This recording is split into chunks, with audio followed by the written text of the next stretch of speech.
আসসালামু আলাইকুম প্রিয় বন্ধুরা, আপনাদের সামনে নতুন একটি রিভিউ নিয়ে হাজির হয়েছি।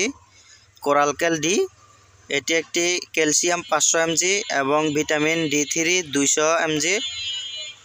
আজকে এর উপাদান, রোগ নির্দেশনা, প্রয়োগ ও মাত্রাবিধি, পার্শ্ব প্রতিক্রিয়া ও গর্ভাবস্থা স্তন্যদানকালে ব্যবহার করা যাবে কিনা এ সম্বন্ধে আলোচনা করব। রোগ নির্দেশনা: রিকেট ও অস্টিওপোরোসিস গর্ভবতী ও স্তন্যদায়ী মায়েদের জন্য, বৃদ্ধ বয়স্কদের জন্য, শিশুদের দৈহিক স্বাভাবিক বৃদ্ধির জন্য, অস্টিওম্যালেশিয়া, টিটেনি ইত্যাদির জন্য ব্যবহার হয়।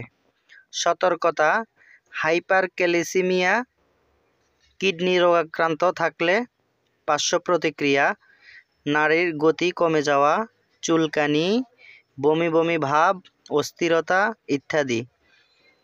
গ্রহণ ও মাত্রাবিধি: 1 থেকে 2টি ট্যাবলেট দৈনিক 2 থেকে 3 বার খাওয়া যাবে। গর্ভাবস্থায় ও স্তন্যদানকালে নিরাপদে ব্যবহার করা যেতে পারে।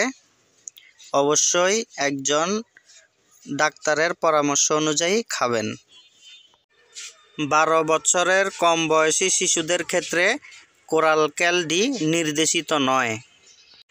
সতর্ক থাকতে হবে, কোরালক্যাল ডি কিডনি রোগ আক্রান্ত ব্যক্তিদেরকে দেওয়া যাবে না। বিশেষ করে যাদের বয়স বেড়ে যায়, বৃদ্ধদের জন্য।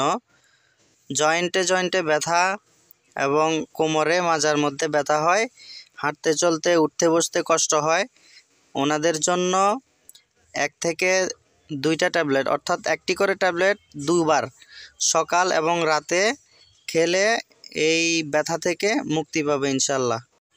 বন্ধুরা, এটি একটি রেডিয়েন্ট কোম্পানির ঔষধ।